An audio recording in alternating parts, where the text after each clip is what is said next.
Méditons avec la communauté des disciples du Christ vivant en ce samedi 11 novembre 2023, 31e semaine du temps ordinaire, année liturgique A. Évangile de Jésus-Christ selon Saint Luc au chapitre 16, versets 9 à 15. En ce temps-là, Jésus disait à ses disciples: « Moi je vous le dis, faites-vous des amis avec l'argent malhonnête, afin que le jour où il ne sera plus là, ses amis vous accueillent dans les demeures éternelles. Celui qui est digne de confiance dans la moindre chose est digne de confiance aussi dans une grande. Celui qui est malhonnête dans la moindre chose est malhonnête aussi dans une grande. Si vous n'avez pas été digne de confiance pour l'argent malhonnête, qui vous confiera le bien véritable? Et si, pour ce qui est à autrui, vous n'avez pas été digne de confiance, ce qui vous revient, qui vous le donnera? Aucun domestique ne peut servir deux maîtres. Ou bien il haïra l'un et aimera l'autre, ou bien il s'attachera à l'un et méprisera l'autre. Vous ne pouvez pas servir à la fois Dieu et l'argent. » Quand ils entendaient tout cela, les pharisiens, eux qui aimaient l'argent, tournaient Jésus en dérision. Il leur dit alors: « Vous êtes de ceux qui se font passer pour justes aux yeux des gens, mais Dieu connaît vos cœurs. En effet, ce qui est prestigieux pour les gens est une chose abominable aux yeux de Dieu. » Acclamons la parole de Dieu. Méditation. Frères et sœurs en Christ, que la grâce de notre Seigneur Jésus-Christ abonde dans chacune de nos vies. Quel est l'amour qui brûle dans nos cœurs? Quelle est notre motivation quotidienne pour faire les choses? Est-ce que l'argent a pris la place de Dieu, la place de l'amour du prochain dans nos cœurs?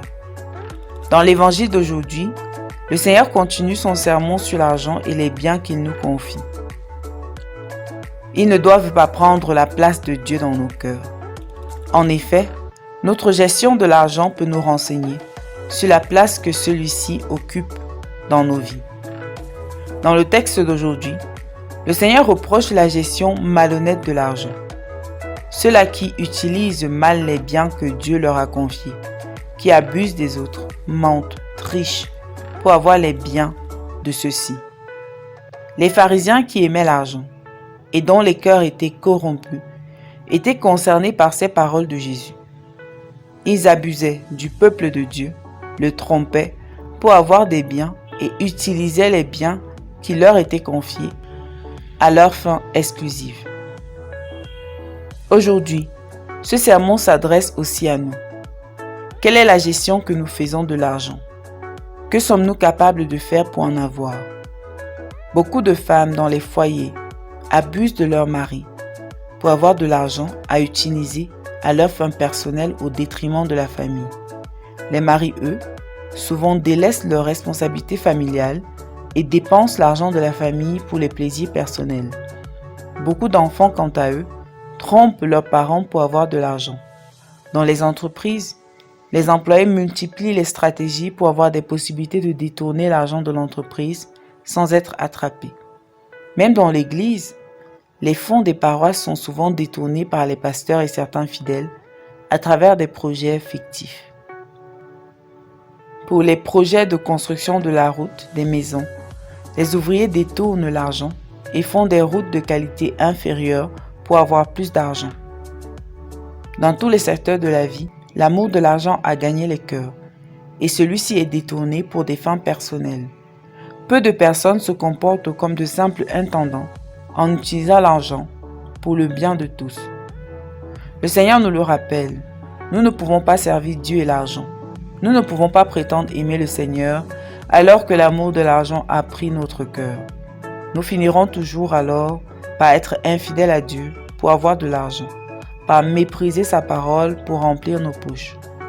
Nous devons avoir une relation saine à l'argent et aux biens matériels. L'intégrité et l'honnêteté doivent être la marque du chrétien. Notre manière de faire, de gérer l'argent, doit être un témoignage de ce que celui-ci n'est qu'un moyen à mettre au service de Dieu. La richesse doit nous aider à diminuer la misère autour de nous, à faire prospérer notre quartier, notre ville, notre pays, notre monde, nos familles, et non pas les détruire. Revenons donc en nous-mêmes. Quelle est notre relation à l'argent? Que faisons-nous? Sommes-nous capables de faire pour en avoir, pour acquérir des biens matériels? Est-ce que l'amour de l'argent nous a déjà poussés à désobéir à la parole de Dieu, ou plutôt nous a rapprochés du ciel? Prions.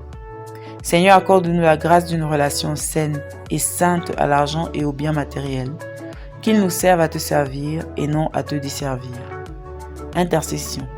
Pour toutes les autorités religieuses et étatiques qui détournent de l'argent pour leurs fins personnelles, en méprisant le peuple que Dieu leur a confié, afin que le Seigneur leur accorde la grâce de la repentance et de la conversion.